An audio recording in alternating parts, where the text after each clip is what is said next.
Yeah, let me see. So, I mean, you could have a Jakiro 4 or 5. Like, you can already craft a pretty strong lane. I think you either want to shut down this Pango in the lane or have, like, a nuclear counter for the in-game. If it's, like, some nuclear gameplay counter, I think you can always look at some 18 Faceless Void is kind of Giga against Invoker and Pango, but you will give him a better laning stage, so there's always, like, a trade-off. But, yeah, like, when you see 2 cores like this, the enemy team is showing you, like, half their hand, you better make good use of it in the draft. I'm just going to quickly check Ari's Dota 2 Pro Tracker and see if there's for the any Invoker shenanigans. You did not, right? There's not. Checked. Yeah, I already checked. Yeah. There's no shenanigans going on. So this really is incredibly bold by OG. And that's something that's very admirable of this team. But if Quest responds appropriately or accordingly in this draft and just outpicks them on lanes, then what is the backup plan here? We'll find out as we got Sven picked up. That is still potentially a flex. Could be a 5. With the Jakiro, Yep. still, yeah, Jakiro can be 4 or 5, but mostly is 5, no? I mean, no, Jakiro can be 4. The only problem is I'm personally not too sold on the Sven 5. I feel like, let's say it's Sven 5, right? I don't see it really like shut down the Pango in the lane. No. I think Invoker is also kind of annoying for you. Sure, you buy the shard later, he can't dispel it, but still like all his spells are annoying. You don't interact too much with it. And if it's Sven carry, I feel like there could have been better options. But either way, they have more picks to kind of convince me. I think OG will be very happy with this Rubik pick. If you ever steal Warcry, it's Giga. You're against Ice Path, you're chill, you're good lane. Yeah, checks out to me. Oil is great to steal. Honestly, any of Puck's spells, you get a nuke or you're invulnerable. Yeah, this is an amazing Rubik game. Yeah, it also just helps versus Puck because it's like telekinesis, the lift is instant. So if you see the Puck, you can press it on him without it getting face shifted. And there are very few supports from the support role that can do that outside of Lion and like maybe a Clockwork Quick Shot. So I understand the need for Rubik. I've seen a lot of Jakiros, like when Crit played Jakiro 4 on Falcons versus Rubik, I don't remember what game it was, he just only got 1 point in Ice Path for like 40 minutes. So you can choose that route on Jakiro and just play for tower pressure. Yeah, honestly, he might. He has a lot of lockdown with his other heroes, at least so far, right? With the Puck and the Sven, so maybe pivot a little bit. Okay, you get the, should be Seb Venomancer. Yep, 5 Veno. I think that makes sense. And honestly, with how OG was winning the early game in the last game, like the post-laning stage, I do feel like if I'm Seb and playing 5 position, I would love to be Veno because there was a lot of space for him on the map. He definitely could scale to be a core. And Veno is, you put wards down, you take jungle, you take over areas of the map.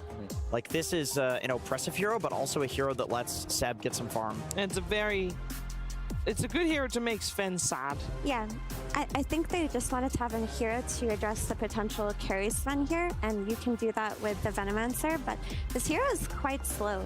And that's my issue with 5 Veno always, is that it takes a really long time for him to connect on his team, and the team has to play very heavy formation Physically style. slow, yeah. Like they have to like ball around each other very early on in the draft, or Veno just gets picked apart on these side lanes. I will say that for now, this Darkseer pick is definitely convincing me a lot. It is one of Veno 5's worst matchups is Darkseer. You don't pressure him, you have Surge. If you ever make an illusion of him too, even in like the early game, you can kill him. It applies Poison Sting. You build Mech Pipe. OG's damage, very slow. Invoker, Pango, you need to bounce like 8 times. We all know how Veno kills you. It takes forever. So this Darkseer pick had to have been the best pick on the slot for them. So I feel like they definitely had a bit of a draft salvage going on. So they need to pick out a phase. OG think that it should be a support, and the Sven being the carry. It would be nice to have some TA2000 like Weaver, but the issue is you are playing against Rubik, which can always be annoying, but that's a hero that doesn't care about getting ulted by Veno or slowed by Veno. I would like the Weaver because I feel like with a Sven... This Void. Okay, they go for the Void. Okay, now this makes it so that OG is hesitant towards picking the Weaver. Morphling is still in the pool. Oh no, it's not Chikavanda. Okay, so they're actually, even with the Darkseer, they're afraid of a Morphling. That's some pretty good respect there. I mean, yeah, like I said, Weaver is fine. It's just not good against Void. Yeah. It's good against the other heroes.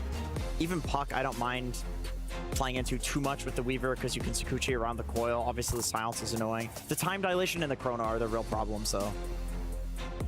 And you Okay, could well, play CK, build Chaos Knight Orchid. is pretty good too, Yeah, yep. you buy Orchid versus Void. Like, But then Darkseer gets a good illusion of you, and that feels a little... The Darkseer is really good at preventing a lot of Tomato's picks. Yeah. But I want to say this is such a sick time dilation game. Like, this is Invoker, Pango, and Rubik all suffer extremely heavily to time dilation. Yeah. And I've seen some carry Voids this tournament do cool stuff like 1-1-1. They just max time dilation. They'll only get 1 point in time off, 1 point in bash, and they'll max bash last. And they'll play really early on with time dilation. So I think we could see some cool shenanigans come out of TA2000 like that. I was not happy with Quest's first 3 picks. I feel like their 4th and 5th pick were probably like spot on, like upper percentile of best picks you could have gone for in those slots. I believe in their draft, absolutely. I think like long team fights or even bursting their heroes is hard. Darkseer should have a good lane. He builds great items. Void, we all know, can be a Giga carry. I think OG need to kind of pop off on a couple of the heroes. It's for Sven. It's a Dark It is. Yeah, Sven lane. it makes and sense. a 5 It's hero. good. That's very interesting. I think that gives them all winning lanes, honestly. On the side of Quest. On the side of Quest. Other than the Puck Invoker, that's going to be 50-50, as usual. But I think the Jakiro lane should go very well for them, and I think Darkseer Sven is pretty much going to beat anything. And Veno can feed. Veno can really feed to that lane. I like what Quest cooked up here.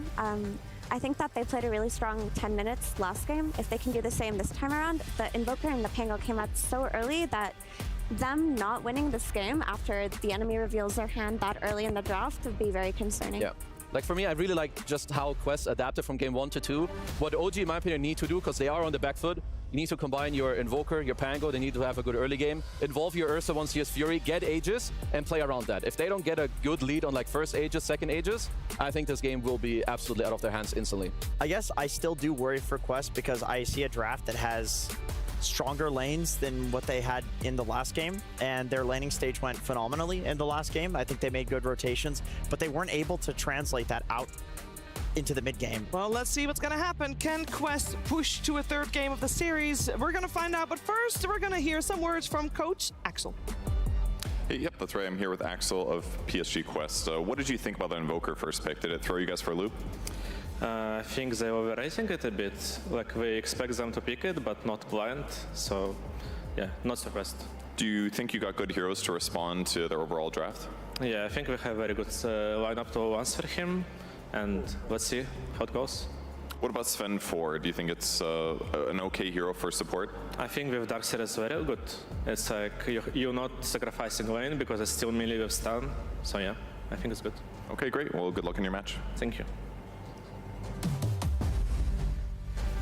There we go, indeed. Let's see if this first pick Invoker does work out for OG. I mean, we know they're strong with it. We know that BZM loves it. Do you mind it? Did you feel this is a lineup, a team that you can absolutely get away with picking it first and still potentially having a good game? It's probably one of the few ones that can do it, but it can be a risk because you do put yourself, since it is that first pick, to get responded with heavily. There's going to be a pipe builder from the Darkseer. There's going to be the silences and annoyances that come from the Puck, and then the obvious big one, the Void. Time dilation is Invoker's absolute nightmare, so we've been seeing more, well, not too much Void, but the build that Miro was talking about, this max time dilation, can be very disruptive early on if he does look to get involved, which I imagine he is going to. And overall for Quest, this is a much safer draft. This is not a draft that it's like, oh my gosh, they missed the timing. No, they're not they all lose. in. They're not all in. This is a draft that can scale. It can fight throughout most of this mid game. I would say OG potentially.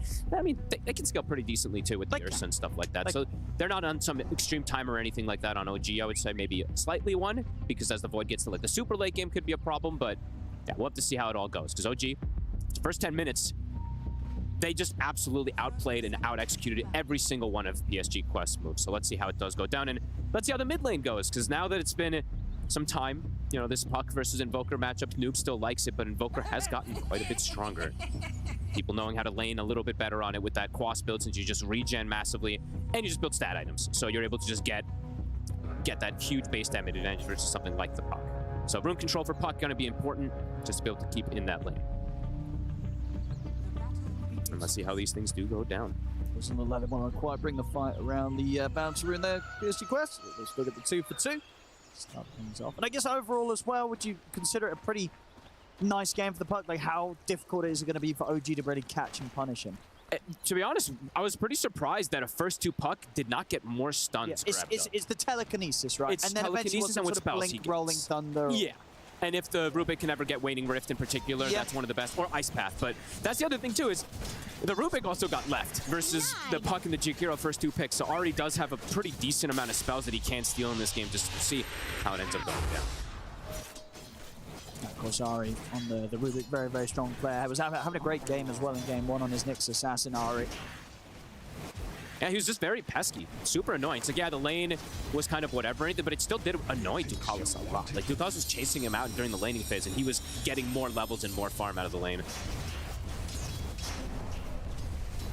Yeah, let's see. I think, yeah, PSG.Quest should be able to bring us a better game, but I still think it's a bit riskier for them. Just in general, that I feel like winning in this patch with Void is a little more hit and miss than winning on this patch with Ursa. Now, That's fair. Ursa's just the more reliable carry right now. Absolutely agree, but it is the one condition that I say is that it is a phenomenal time Sure, game versus everybody. It's not just the Invoker; it's very good versus every single one of the heroes in mid-game team fights. So we'll see if TA 2000 can do that. This is his hero though. If he's not playing ranged carries, it's Void. Okay, yeah, you're That all right is with his Void. Hero. You're okay with his Void. Yeah, 100%. This is like one of his, I think, if not one of his most played, Yeah. the most played. It's I like think one it of the might top be, 2. actually. He's got, I had it up double check, before. but I think he has... In I think competitive, he was the player that had like 600 games on his... at least, not in competitive. yeah. But So competitive, he has 124 on TB and 122 on Void. I think his pub games are more skewed towards the Void. Yeah, 360 games on Void. Yeah. And his pub games, 59% win rate. For bread and butter for him. Bottom to Ducalis does step up a little bit far. He's in trouble. Blood grenade, lift. He's dead. Yeah, it should be first blood. Give it to Whisper. There we go. Wow, that is very unlike a Rubik player. It is as expected, yeah. You expect some sort of zap to just come out of nowhere. It usually is them just taking the kill. So nice for Ari to be able to give that one to Whisper. And overall for this lane, Whisper, if he gets through the first few levels, he definitely is going to have a very, very nice time to farm down here. Noob over on the mid, handling this very nicely in these first few levels. The base damage is going up for BZM since he does get those stat items, but Noob, first few waves, pretty good. Yeah, no trouble trading with the Invoker at the moment. Yeah, they both have this like extra little thing now, because now Quas heals you with your extra hits, and then the puck now has the innate that when you dodge these abilities heals you too, so yeah, Noob able to withstand very nicely. And how easy would you say it's going to be sort of when the 6 hit on the puck to bring a +1 in and try and kill BZM off? Like, do you look to try and make that play, do you imagine, if you're Noob when you hit the 6 on the mid, or do you try and hit the Elsewhere. side lanes with the first Dream Coil? It feels like probably elsewhere. Okay. Because he can... This is the two supports don't move that great. Like a Sven No. rotating the mid, it's not the most wonderful. But Jakiro's not bad, but sometimes you have to get a little close to be able to actually provide the extra damage, and it's not fast damage, it's slow damage. So I would imagine he looks elsewhere unless BZM just steps up like too far under the tower or something, but we'll have to see. And you'd imagine Ducalis on the Jakiro, he's going to hold back on leveling Ice Path for quite some time, or do you still need to get 1 point in it despite the Rubik? I think 1 point's just too valuable to dodge too many times. Just especially versus like a Pango, right? If you just get the preventative from the initial roll, sometimes you can't have enough to just kill him, so. And Noob is playing this beautifully so far. Seen some of these pucks falter as the levels do come out. I like that he's gone for the null after having the bottle, so he has that extra damage as well too. Top lane. Omar. We got the Surge. Got to keep Omar safe. And now the jungling begins. So overall, the pressure that they're going to try to apply, it's going to have to be from these dives from double Ion Choke, because Seb's just going to go to jungle now, and he's going to farm a very fast Arcane Boot Max. So I want to see them take advantage of the fact that this Veno is going to be in the jungle, because they know that he's going to do this. This is just the playstyle now, especially from Seb when he plays it. So let's see how aggressive they can get. They have a ward on top of him too, so they can watch whenever Seb does look to make the move over there. So let's see if they can slow down Tomato's farm. Should be able to.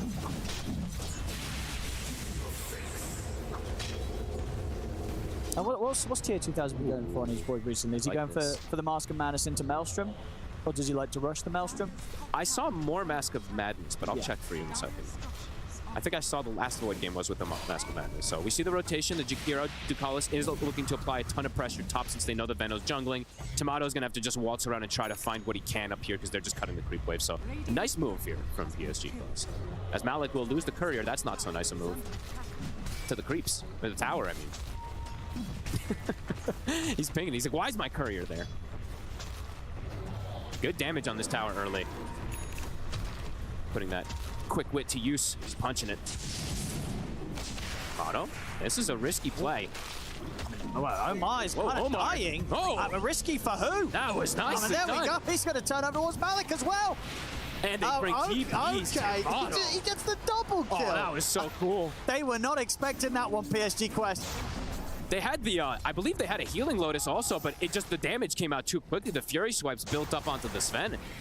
And with the TPs, Ducalis, he'll be able to get away, but Tomato, knowing his limits. And I tell you what, in this early game, I will see again the replay. I mean, he just said at the start, it looked like, oh, Tomato, are you sure you want to be doing this? And he's like, of course I want to be doing this. I've got backup. In fact, I don't even need the backup to kill off Omar. He did kind of vacuum him on top of him too, as BZM mid is going to get brought down from the coil. Double supports, and Malik is here. They're going to strike back. Yes, let's see if they can get the two of them. He's got the telekinesis.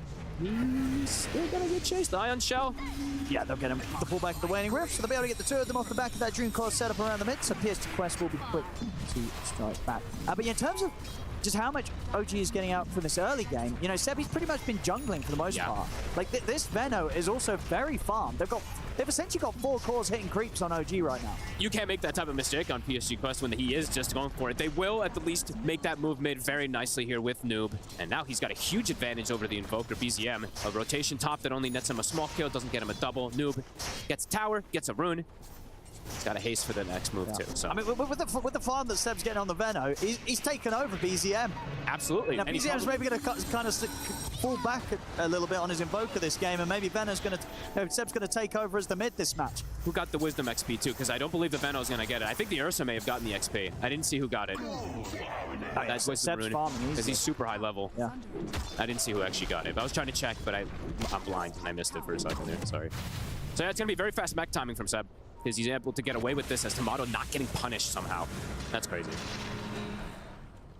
Yeah, of course, with the fact that sort of Seb's looking over there, and well, this bottom lane, yeah, Ari and Whisper. Ari's been able to make these moves around the map, and Whisper is still finding quite a lot out that bottom lane. They'll try for Tomato again, top. This time it looks much better, but can they actually finish him? Surely he can't survive. The tornado, he can survive. BZM. All right, he comes in, keeps Tomato safe again. I mean, this got to be a bit frustrating for Omar Malik. It's a couple of times now. They must have felt like they were going to have this Ursa, and they haven't. I can't believe he's got this. It's pretty crazy. But I mean, BZM is sacking himself to try to help his buddy, though, as we see. Bottom of the cores, below the Venomancer by a significant margin, so. But Tomato, he is that game winner, you know. He is the carry, so it's all important to make sure that he can have his best time as possible. But so far, PSG.Quest definitely having a little bit better of that early game, in particular on Noob. And as we mentioned, this puck does not have the most stunts to deal with, so we'll see what he can't do as Ducalis. Yeah, they're going straight for the easy kill here. Good angle nice to get perfect bounces from Whisper. Seb just comes in and takes the kill. Excuse me? I mean, dude, look at him. He's the new core in town. He even galed him. It's the super dead Jakir, and he's like, I'll make sure he's dead, don't worry. And this mech is going to be incredibly fast. It's going to be the fastest on a support Veno dispatch. They've gotten some fast ones. Okay. Well, we'll be able to bring up the stat. We'll be able to bring up the stat once he has it. Yeah, they've been getting them very, very quick, especially if he gets away with something like this. That's pretty crazy. But yeah, BZM, he's suffering because of it. And definitely not the easiest of Invoker games when he's playing versus that time dilation, as we were mentioning earlier. BZM, can he do anything crazy? Probably not. He blocked the camp. That's annoying. That's something. And they're pressuring tower. Level 7 on the Veno. He's got the max plague wards. Yeah, they get this tower. He'll have the goal for the back. He is literally going to be the core. Yeah, he is. I think BZM's going to just be roaming around with his urn or whatever, and yeah, Seb's going to be the one hitting creeps. This could definitely be a game where you see the Veno even in like top 3, top 4 net worth if he's able to just keep getting this farm. Because this hero farm is outrageously fast if you're given this type of early start. It's level 7, so he's going to be able to start working on Ancients as well, too. Let's see where PSG.Quest looks to pressure in particular, because this Ursa's gotten away with more than I believe that they expected him to. Even though they're getting good farm in the puck in the darks here, I do believe that they anticipated that, especially if the Veno's just going to jungle, that they kill the Ursa at least one of those times. So what, the support jungle Veno, Seb, he got the mech up at the same time as the darks here. Yeah. So we'll be able to check out one of the mech timings on Venomancer, because that's got to be one of the quicker ones. Gonna go in on with the God Strength for the Dream Coil. That's a tornado, but surely he's dead here. I mean, The mech. they get the vacuum drag back. BZM will fall. Mech on mech. Good chrono. It's going to catch the two of them. So Omar stepping up as well, trying to get some hits in, but Tomato's actually able to turn and Here's take down the Whisper. Sven.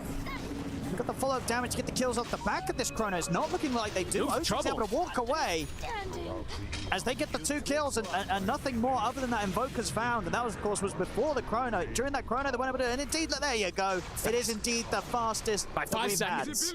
Yeah, wow. Told you. I mean, So he's just he's- getting so much this game, Seb. He's just getting to play kind of PvE. Well, now it's, at this point, you know, the panel was making a little bit of a joke at some point saying they could flex this as a 4 Invoker. It's a 4 Invoker!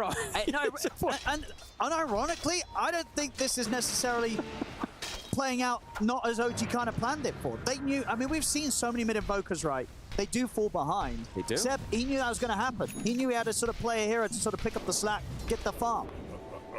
And they do have the other 2 cores are very strong, to be honest. Like the Pango and the Ursa are having a phenomenal game, way better than expected to. So I definitely still want to see BZM getting something out of it. Sure. All here, but I don't this think- sack isn't so bad. Exactly. I just don't think this was completely unexpected by OG because they, of course, did pick this Invoker first. True. So in He did terms get of answered. strategy, they've got to have a backup. They've got to know that the Invoker's probably not going to have a great game. And Seb, he's the insurance policy. He's the mid, essentially. And they do... Okay, so they're accelerating things. We see this build more from the mid Pangos, but Whisper's got an Orchid. And it's very nice this game versus kind of all 3 cores in a way. Yeah, we'll see the Darkseer get the Greaves for the Dispel, but Puck is going to take time. Void never really wants to build down that mountain, so this could be very, very effective for the timing that he's got it on Whisper. It's not for Ducalis here, Whisper. We'll get caught by the time dilation, but he still has the Rolling Thunder. So he can just roll up. And unless he's able to deny to this one skeleton, Ducalis, which he isn't, Whisper will get the kill. He's having way too good of a game on this Pango as well, too. The results of bottom. Top net worth, the Void. Below the Venomancer. And yeah, Noob. He's gone down the Witchblade build, so the Yules will take quite a bit longer to have the Dispel versus this Pango. BZM is literally just going to play the 4. He's just going to look to make moves running around. Absolutely, just keep running around the map. I mean, there's no creeps to hit because Seb's hitting them all. True. He's taking the farm. And TA2000 has to be careful down here because of that Orchid. And he is putting more points in the bash. Okay, I'm keeping tabs of this because, you know, the time dilation is so good this game. It is. Still putting points in bash But just to farm. you need someone to do the damage. Okay. Time dilation does a lot. It does, but it doesn't speed up your farm. You know, That's fair. Yeah, That's getting the levels in bash is going to help you with. I don't know. Kind of a sort of mix of the farming and the fighting, whereas time dilation would be all in on fighting. I don't know if you can afford to just be running around as this Void looking for fight. He needs to And also, farm. you know what? He's so far behind. And also, the Invoker is essentially support, so maybe he's thinking that the time dilation isn't as effective because BZM is already effectively shut down. Okay, you know what? I could be okay with it. Yeah, he just needs We'll he just needs to hit creeps. He needs to catch up here. We'll see. If he turns up 20 more fights and they go wrong, he can only fight around Chronosphere being up, which it is up. Gallus. Do it. Used on him, so Noob can free cast. I mean, they're just going to go all in on the Pango and get this kill, and they will.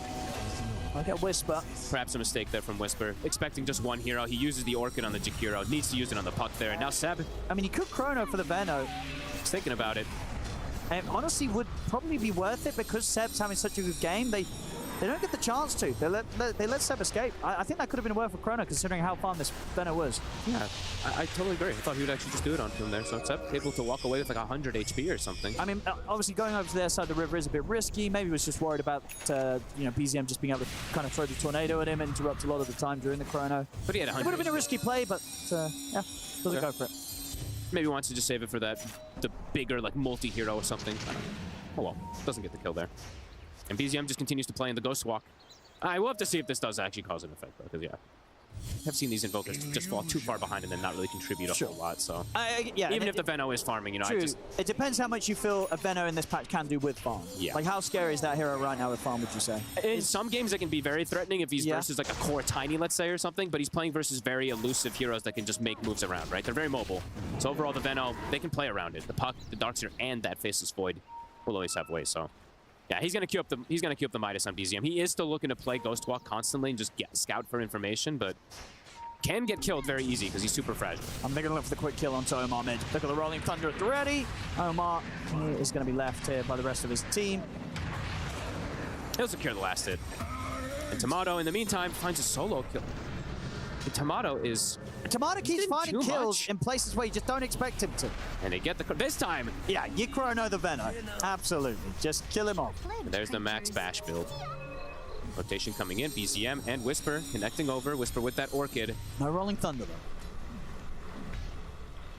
But indeed, honestly, yeah, maybe just with the Orchid play, they can get the kill. It's definitely TH Townsend's got to be careful. There's the Orchid. See if they've got enough burst. I think they should. They should. Yeah, they certainly do. This time, Ari, he won't hold back from dropping the Fade Pod to make sure they get that kill. Malik is going to try and fight this with the wall. Ice Path off the mark. Completely off the mark. Not going to get any sort of connection. Nice They're going to coil. drop the Dream Coil as well, but BZM immediately breaks it to get out. Whisper will get caught behind, but BZM, he'll be able to sneak away. Very nice coil. And Tomato's here. Tomato is very strong. Just go straight for Omar. He's going to get him. He's got Ion Shell now on him too. Might look to continue playing forward here. Hey, Tomato, He's the been difference, playing this brilliant. He's Yeah. playing too well. And he's turning 2v1s in a lot of these situations. He's so farmed on this Ursa. Who is left alone? This was a Veno jungling pretty much at level 3, and he's been able to have this type of start. Yeah, Look at the gold difference between him and the Void. 2,700, and he's got the Battle Fury. So he's going to be able to back up and keep that farm going, and maybe even potentially turn this into a Roche. Now, Veno jungle stonks are definitely rising. I told you as a sort of a cause of this game from Seb's performance. Yeah. And because I think a lot of people can relate to this that are Veno players that, you know, they pick Veno support and then suddenly their Invoker, he has no farm. This happens in loads of games. It does. So now, next thing you know, everyone's just going to be hitting the jungle, doing the Seb. We'll see if it gets them the win, of course, because the game's still relatively close. I'm sure OG have the lead, but definitely harder for PSG.Quest to make plays. And we've got to expect some big stuff, big Chronos from Tier 2000. Still playing a bit of a catch-up game, as indeed, as you can see on the net worth, still remains behind that of the jungle Venom. They've got this Orchid, but they've got the ward on top of him. Vacuum to drag Whisper back. He's able to get the shield crash off. And there's the Rolling Thunder, but the stuns. Swashbuckle tries to get the ult off. A Quest with the 5 of them will take him down. Does require 5, and it was the last few seconds of this war. I mean, last 30 seconds or so that they did have it down there, so a good catch to slow it down. But Tomato, honestly, Tomato's getting way too much. He's level 14, so that's the other thing too. Level 11 on the Faceless Void. He is set up for success. Yeah, and it's... This has to be one of the most farmed Ursas. I like the Ursa matchup against the Void. You know, sure, Void's got the Chrono, but it's going to get to the point where the Ursa has the Basher into the Abyssal, and if you jump this Void with the +1, you're just going to delete the Void out of the team fight every single time to start for it. He's not going to get to press Chrono. Absolutely. I mean, for PSG.Quest, they have to play the fight and explode a target pretty much instantly. If the fight goes long, Ursa's just going to rip everyone to shreds, because he's already getting these talents super early on. He's going to have the 15 talent probably for the next fight, and that is one of the big ones. I mean, the 10 and the 15 talent just don't let you really reset in fights versus the Fury Sweeps, because everybody's just getting them applied constantly. So I wonder if we get that pipe timing up on the stats, because I imagine that's also got to be quite a fast one for the Veno. probably one of the fastest. There we go again. 53 seconds faster than the fastest. Seb continuing to smash timings here with just how much farm he's been able to pick up and how much farm he's been able to pick up without griefing the game, right? This Veno hit creeps has not caused any issues for the rest of OG's lineup. You need a player like BZM to do this with, though, right? Like, he is literally 40 last hits on an Invoker at 18 minutes. He has like 2.5 CS a minute. So absolutely. To sort of just sack his game in terms of farm, just to be running around the map and just trying to cause issues for Quest. And it is causing them a lot of issues. Or Tomato this time round. It's got Aegis. Now TPing over, getting ready to help him out here on round 2. Round 1, he's gone. Backup's on its way. Is it able to get there in time? It's a lot being thrown down upon him. A tornado comes in, but this time Tomato will fall. PSG.Quest able to deal with the bear. Finally slowing him down. A necessary time to get it to Noob. He's got his Yules too, so he wants to look for another play. He knows he can play a bit more aggressive than before since he's got the Dispel. Tomato this time, the mistake does come out. And they capitalize on it heavily. And an opportune time. How's their Greaves and Pipe? Malik also almost has his, so very close to having it finished up. She'll protect versus a lot of the damage, but OG looking to get aggressive here. They've got the Rolling Thunder. Seb is just in. Yeah, he's going to find a setup here onto Ducalis. Ducalis looking very dead. And Ari is able to get one of those good spells. And also Noob now. Whisper. I mean, he got a beautiful setup in the Yules in the Rolling Thunder. Awkward bounces, but hey, he still gets another follow-up bounce. Tries to get him with a Swashbuckle, but knocked down to the low ground actually gives Noob the chance to get out with the Orb. Good attempt there from Whisper. Noob will be able to play his way out of it. Whisper now does have a Blink Dagger, so even more range to be able to attempt to go for these catches. PSG.Quest, they're fighting back. Fighting back nicely around their Tricorn. We're seeing the Void getting that decent farm now. He's got the farming item. Maelstrom is online.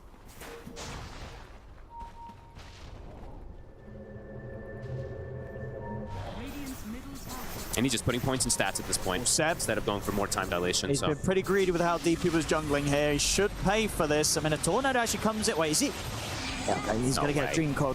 They need to kill this Venom. And a Chrono. Well, there we go. Vacuum back into the Ice Bomb of the Macropire. They'll be able to get the Venom inside the Chrono, and DTH takes off down BZM. They'll also turn, get the follow-up set up on a Whisper. He's having to get the shield crash off.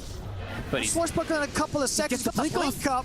Now drop the wall down on him. They really want this Panga, but Swashbuckle is there. Ari, can he do anything to help? He's able to turn with the stolen dual breath to slow the two of them. Whisper, he's got another shield crash if he's able to play this correctly. Will get it off, but they're in on top of him. Ice Path to follow up from Ducalis. They'll catch Whisper as well. PSG.Quest. great sequence. Very good fight there, and indeed, as I said, Seb getting a little greedy with the position he was trying to take the jungle creeps from. Yep, and TA2000 turns up another beautiful Chrono. It catches onto the Invoker. They get some good cleanup as at a pretty opportune time. They've now stabilized the game completely here, and now we're perhaps seeing BZM, that the repercussions of him not being able to get this extra farm and getting caught on, and with them picking the first pick Invoker, they're finding more answers. Yeah, it's way too deep there from Seb. Gets punished immediately from PSG.Quest.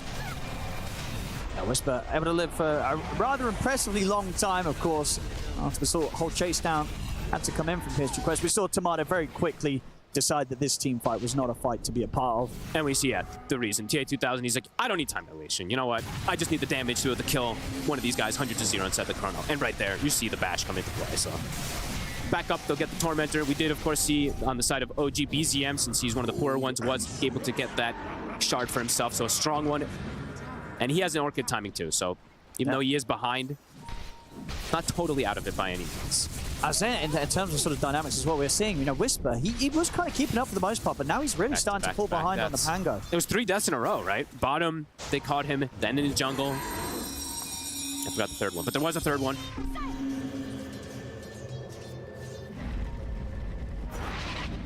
Rolling Thunder connects, saw nobody there. I believe he used it trying to get an extra catch, but wasn't able to find anybody, so no Rolling Thunder for the next one. And Chrono, it's back up in about 20 seconds. And we are seeing the build-up since he is playing versus double Orchid.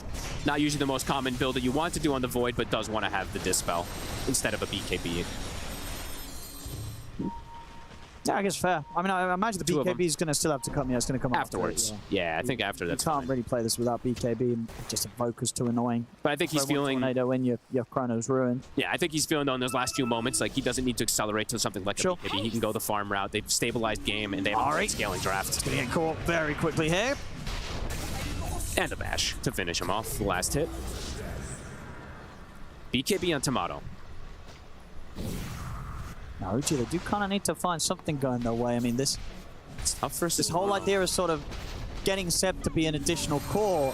It's kind of being flipped on the head. They're now sort of struggling with the fact that the other cores are falling behind. Seb's going to get core. And he's a Pinata. Big money. PSG.Quest. Yeah, they get a pretty good lead here.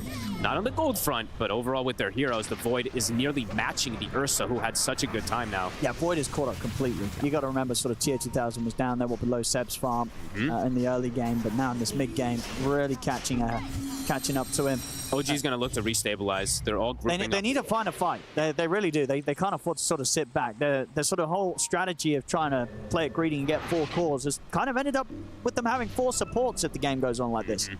They're falling behind. It's going to be all on Tomato's shoulders. Yeah, and these Orchids soon will start getting more and more answered as we see the Yules on the puck that was picked up earlier. They have the Greaves and the Darkseer, and the Faceless Void, he's getting very close to the Manta. So they do want to try to take an opportune time to potentially get a fight, snowball it into a Roshan, and look to play around that one. But PSG.Quest, they've been ready for these fights in the last few moments.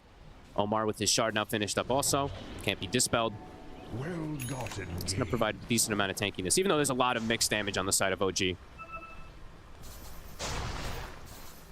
And just sticking together, making sure they don't give any extra opportunities to OG, because they have massive Wombo combo team fight with the Darkseer now having a Blink Dagger on top of everything too. It's very likely he's going to get like a 3-man vacuum now at this point, and he's got a Sven stun, he's got the Ice Path too to cover, and a Chrono afterwards. And they're just playing around TA2000. He's probably telling them, I just need Manta, and I'm not going to die to these Orchids anymore, so just play with me until I have it. And they're just hugging him, and he does, I believe, have it done now. Now that they can probably look to fight themselves again here on the side of PSG.Quest around these 2 timings. Let's see how OG goes around fighting that one. Seb.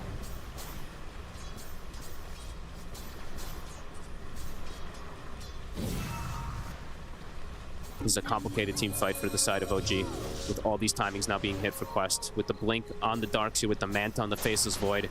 Seb. Uh-oh. Puts him on the cliff. He goes. Oh, he's going to be stuck there. He's got backup. And they'll start melting him. He's got a TP. No, they're going to have to expend a spell to stop that TP. They will. They will. But he is tanking through this. Sitting there, chilling in the flames. It's a little awkward. After all, maybe it wasn't worth the macro price. That doesn't really care. He's just setting up the area with Plague Wards. Trying to find an angle. Building the base. Whispers in. Tomato finding an angle.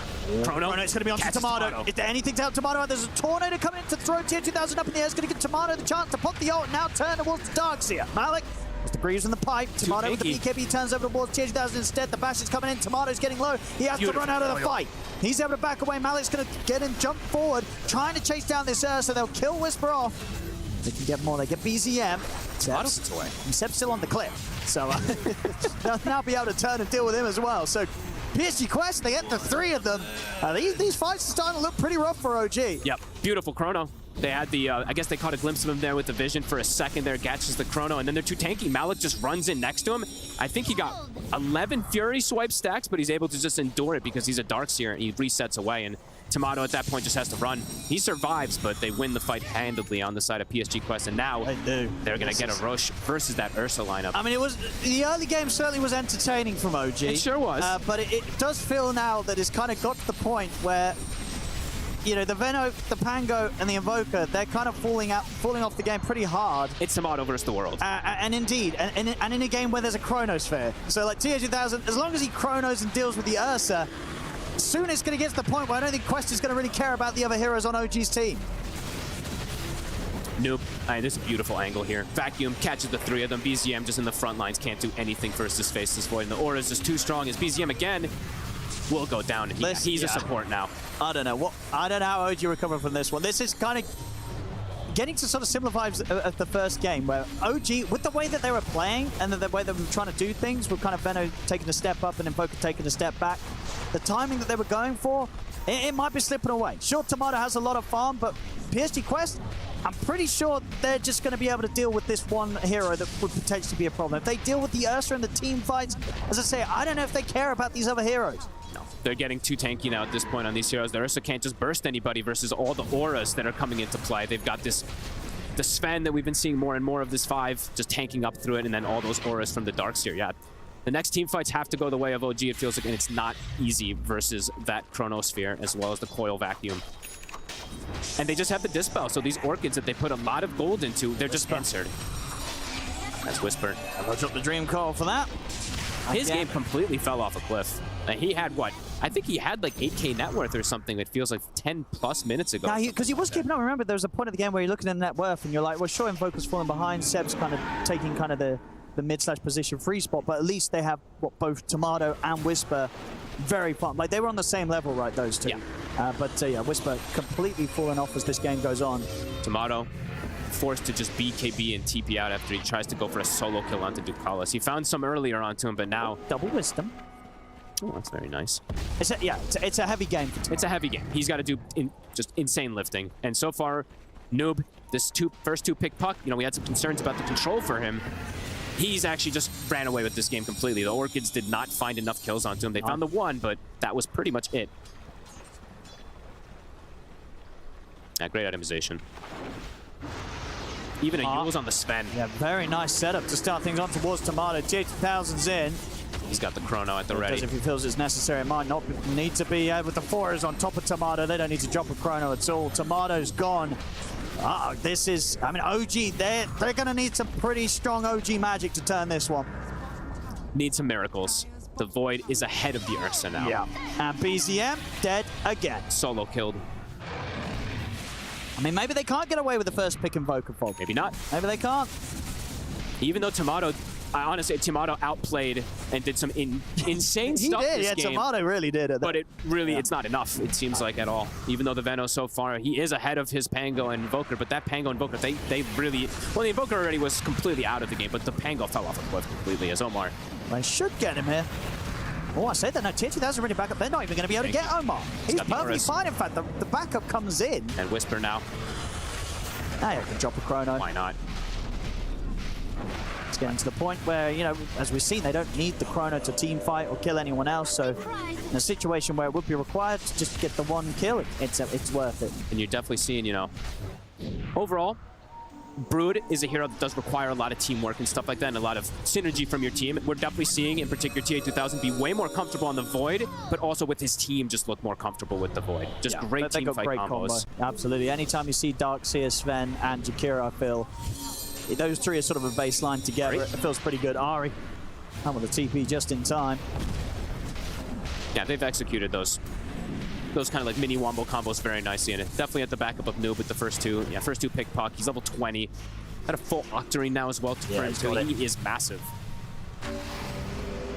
OG certainly tried something a little bit different. Those are the priorities of who takes what from the map early on, but yeah, it seems to have been whatever timing that may have had a strong point within has passed. And BZM might be overtaken by Omar? everybody in this game. As Tier 2000 will at least be able to finish it off. It's okay. But, Omar is going to have to pay of his life.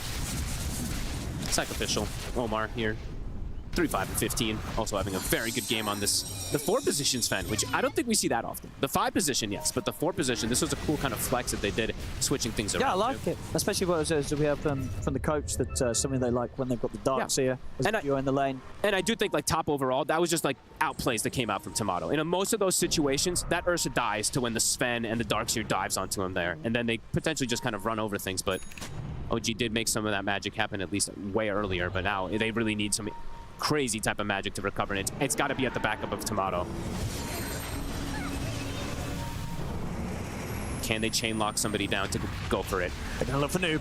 They get in with the jump. He's able to get up in the air with Yules for now. Can you get away from them? He's got the phase shift. He's got the blink. And Malik is ready with a vacuum wall onto the two of them. Jump forward from TA2000, then with the bashes on towards Ari. Caught in the ice path. They'll take the Rubik down. Now they can look over towards Whisper as well. Whisper to fall. Tomato surrounded. OG really running out of options in this game. It's getting pretty rough for them here as PSG.Quest. Could be it. Yeah, they're making it look easy and they're making it look over. GG is called. PSG.Quest. They'll be able to push this one onto a deciding game 3. And Malik tips Seb, gives him a little smiley face because, I mean, it was this jungle Venom. The jungle, I mean, yeah, pub games rejoice all around the world for that one. You know, the Veno jungle, it lost, Fog. It did. It didn't look bad because Tomato outplayed and stuff like that, but you definitely saw the repercussion because BZM completely sacked his whole game. He ends up being the bottom of the cores by a significant margin, even below most of these supports. So bottom of the damage as well. Bottom of the damage too, yeah. So overall, I mean, we do get, of course, very, very lucky here to be able to get this game. We get a game. It's very, very nice because we have not been having too many, and PSG.Quest, they do make TA2000's Void work. And they really do. Yeah, he had a pretty perfect game, 8-1 and 7. Sure, it didn't have the quickest of starts, but it didn't matter. He got the time and space to recover. And yeah, as I said, OG, maybe with this sort of strategy, this approach, there was kind of a timing early on where they maybe could have done a bit more. We saw, obviously, a very fast mech and pipe being brought into the game by Seb on the Veno after jungling. But they were never really able to push the issue, push the advantage too much to a point where PSG.Quest ever felt under any sort of pressure. And part of that down to the fact, as you mentioned, that they get this poke for Noob. 6-1 and 15, they just couldn't really catch him. No, and it was like 2 big sequences that really happened to kind of really push them back into the favor massively on PSG.Quest. Catching the Pango bottom under that ward, killed him. Then in the jungle, when they saw Seb playing way too far aggressively, it was like save your buddy syndrome. Yeah, that was the beginning. Whisper comes, BZM comes, they lose 3 heroes, TA2000 catches up completely, gets his timings, and from there, they snowballed. So a nice game from PSG.Quest to answer that shellacking that happened in the first game. Yeah, and Tomato tried. He really did. He did. You know, on the I mean, we feel like we've seen a few teams have games like this where they carry amongst all the chaos and all the craziness going on is able to keep a solid level of performance. And Tomato certainly was, but everything around him just started to crumble a little too fast and very drastically there towards the end as OG, knowing that they had no other way to play through that game, they had to call it and go to game 3, indeed, which we're all going to be looking for now. Game 3 will be coming up. The series now stands 1-1 between PSG.Quest and OG. And all the craziness going on is able to keep we'll have a game 3 between OG and PSG.Quest after this one. I want to break down this game properly, but I want to start by admiring Knowing that they had The no Venom's net worth throughout the game, and thinking about all the games and scrims Seb tried this in, and all the people that had to deal with this, Jenkins. Yeah, this is one of those situations where you lose the game, but in reality, there are 6 winners here. It is, of course, all of Quest, and then Seb. He got to win by doing Veno Jungle and having a good time. Tomato somehow actually had decent net worth, but I want to admire Quest for a second. They had an amazing performance. They did. I really like how close they were once they had a lead. Like, one thing that they have historically struggled with is having, you know, good lanes, coming out of the laning stage into the mid game, and then like winning those fights. There were so many times where somebody on their team is like getting picked off, and then a Yules happens, and then they're all there. You know, TA2000 hits like a big chronosphere on the back lines. It's almost as if like they're baiting, but really to me, it's just they had really good formation on the map, and that takes discipline. That takes discipline. I mean, I'm happy that they kept their cool, because there were a lot of things not going so well. I think some stuff in the top lane. Also, Seb having the net worth he did.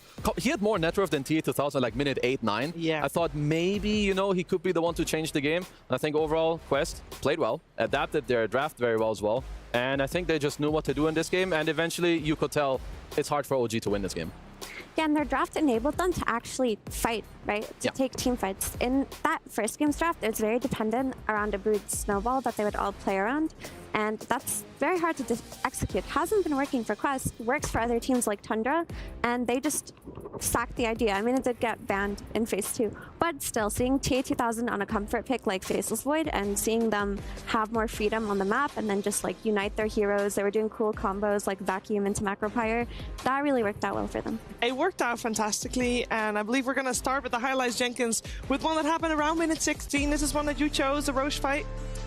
Yeah, this was actually OG winning a fight and then immediately moving into Roche. Just one of the advantages of having Ursa on your team. This is not my highlight, but of course I can cover this one as well. This is Whisper kind of running in and dying, which I think, honestly, after his Orchid, there were a few scenarios where he blundered. Not only did he blunder, but also Quest was baiting him. Like, they knew that he wanted to get active with the Orchid. We saw that play where Ducalis walked up the high ground on Jakiro, and we're like, oh, what is he doing? It's like, oh, he's running in and suiciding because his whole team is behind him. And then a Whisper having such a good laning stage was an important kill that it's worth sacrificing the Jakiro for, which they didn't even have to do, by the way, in that fight. They were just in position.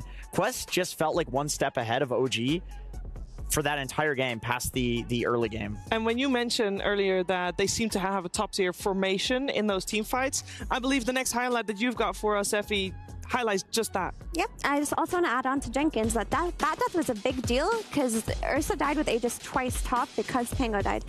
This highlight here is Veno just pushing a little bit too deep. He gets scouted, he gets picked off in the jungle, Quest like confidently run into all of them, and they have a beautiful vacuum into Macropyre, like I mentioned before, a combo play. TA2000 comes on the side, Chronos Invoker in the backlines, and cleans them up. And it's this point in the game that OG started to lose control, because when one hero gets caught out a little too deep and you're playing reactive the way that they had to, they all join the fight to try to help him, you lose position. And they had a very position-heavy draft, which is all Veno drafts. That hero sits in a place with his team behind him or behind his team, and they play off of that. But Quest just dismantled it very cleanly. Yeah, this was the beginning for Quest to continue their run through victory eventually in this game. There was one more fight that I think a lot of people will be familiar with and will reference for a little bit to come, because it had pretty possibly iconic moment. Yeah, this was good stuff for me here. I'm a huge fan of the cliffing scenarios in Dota. Big fan of the Magnuses, the Darkseers, the Pudge blinking up on that cliff and getting people up there. Even if Quest didn't abuse the cliffing like they did here, you can see the Macropyre being thrown down, the spells, the chipping, just, you know, thrown in there kind of casually. They did end up winning that fight based on one of the highest net worth heroes, most important heroes on OG, being stuck on a cliff. He was stuck there for a long time. And he had to use his mech and his pipe fairly early, which means it wasn't useful during the fight. And he tried to TP, and then it got canceled. So there's this mental damage that at that point, it's like, okay, you've spent this entire game jungling, you've spent this entire game, you know, griefing your team. Now there's mental damage on Seb. He can't carry the game with the net worth that he has. This might persist into game 3. We'll see. Could be We'll see over. about that. We'll see about that. And then Kezu, I believe you had something to show us still in relation to a very early moment in the game. Yes, so I want to highlight the mid lane. I think a lot of people maybe don't know like how many small things go into that. So bear with me, try to pay attention because it's going to get a little nerdy. So what happens in the mid lane a lot of the times is that you're going to hit each other, which means you're going to draw aggro onto your respective range creeps because you're going to hit and run away. So let's look at what happens here as I'm going to clear the screen. So at this point, you see the creep waves get separated. So now the attention is going to be on the range creeps, right? Because you're going to have the melee creeps who go on them and get them low. So at this point, when you have a spell, which Noob does, of course, with his orb, he's going to try to deny this creep and then use his orb to get this range creep over here. BZM, of course, knows this, so let's look ahead at what happens. He's going to try to right-click it right here. Tries to get a deny, and at this point, all the full attention is on this range creep here. So he's gonna use his orb, but pay attention to BZM. He's walking back. What's going to happen here is that he will force a creep aggro himself to stop these two range creeps from not hitting this range creep here in the back, keeping it above half HP so that the orb cannot kill it. But at the same time, Noob, he also sees this. So what he does is that he actually goes to the orb to not allow it to go through the range creep, putting it into the deny range. So he goes into the orb, making the range creep stay alive. Now he walks back, he still has phase shift for the EMP, and he dodges it. All of this is what they go through to try and either get one range CS or one range deny.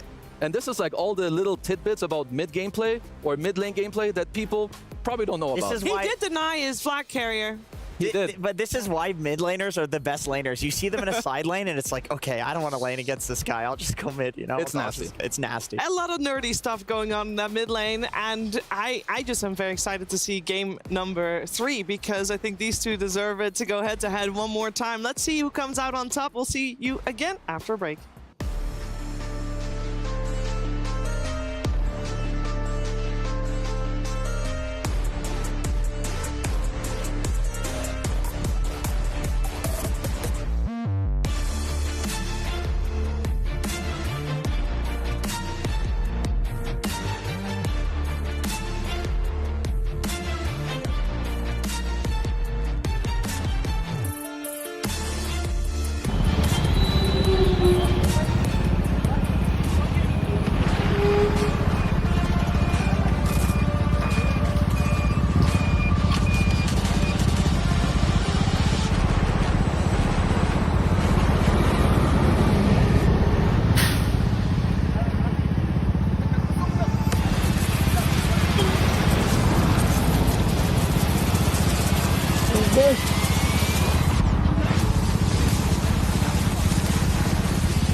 heard that you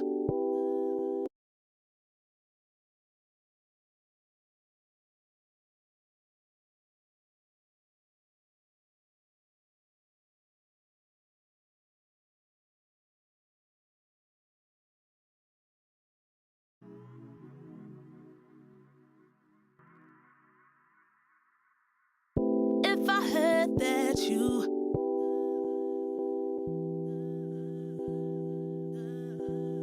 if I heard that if I heard that you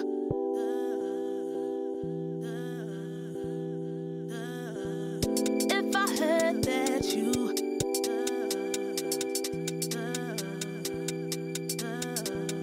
if I heard that you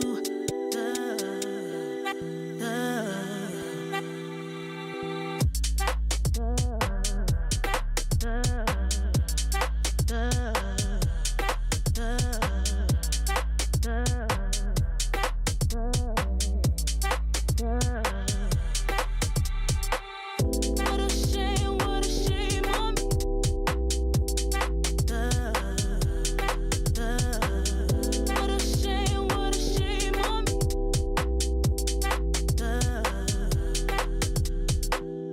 If I heard that you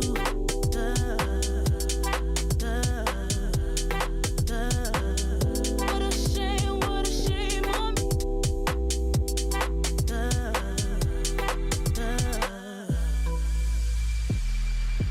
Way you do it, the way I live.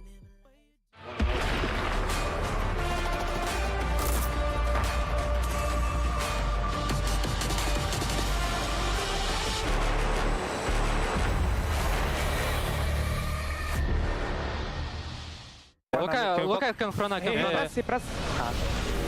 will Kill Ursa. I will stun. I'm controlling Invoker. I cannot stun. I cannot as well. Controlling. No Invoker Rubik. No Invoker Rubik. Help me.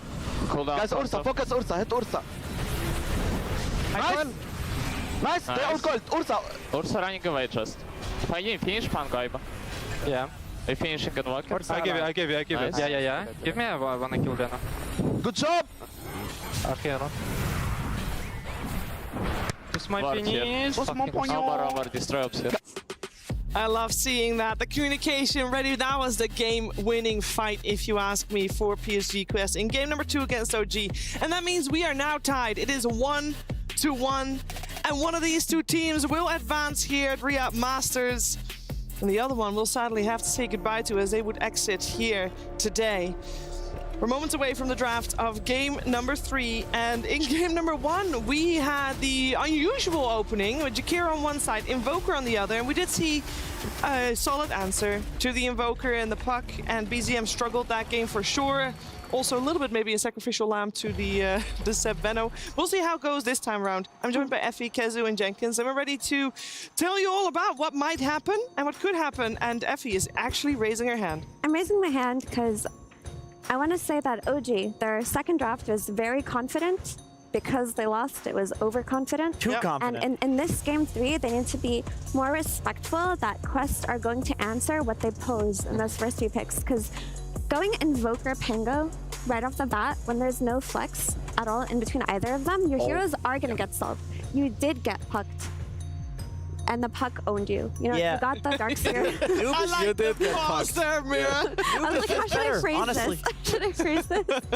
But you did get pucked, right? They drafted very strong side lanes. They did get the Faceless Void too. Like they solved these heroes within the draft, and OG have to respect that. Yeah, you're not wrong. I'm with you. I feel like maybe if it's not a noob puck, then yeah, you can be that bold. But we saw Kezu's demonstration. This guy knows how to min-max for everything on this hero. I remember when Noob first came onto the scene, it was with his puck. He was going for the Aghanim Scepter Rapier, playing for like the late game timing, and it was always extremely impressive. So you cannot underestimate this guy on that hero.